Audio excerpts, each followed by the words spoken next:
if you look through the budget, you'll find that there are things in there that you never thought you'd see happen.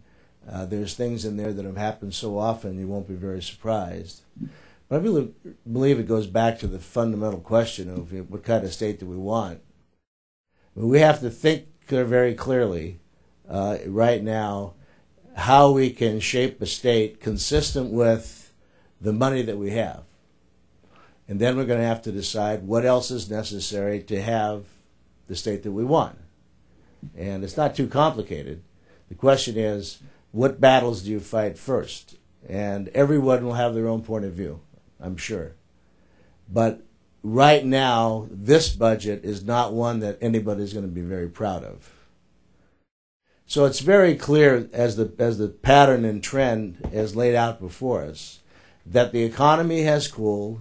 There are numerous reasons for that.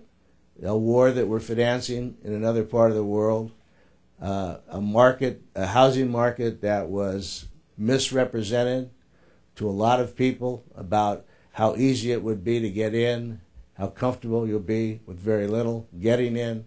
And that collapsed, and then everybody was running around, who's going to get blamed? Well, I don't know who's getting blamed, but I sure as hell know who gets hurt. So this is about the governor and about us, and I don't think the time now is for high rhetoric.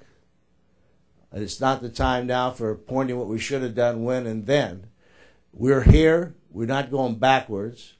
We might go down further, but we're not going backwards.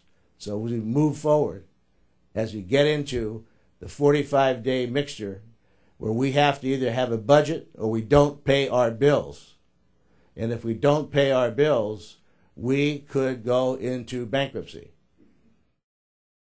But all things are cyclical. And during down times, there are opportunities.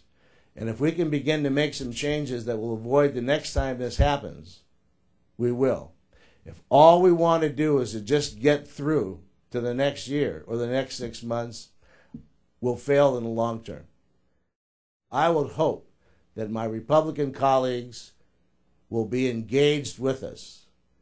But this is not going to be the Arnold Schwarzenegger, Tem Perata, Fabian Nunez show. This is a bipartisan House. It is led by a Republican governor. There are members who got elected here from a different party than mine, but for the same reason that I did, to represent the interests of those people.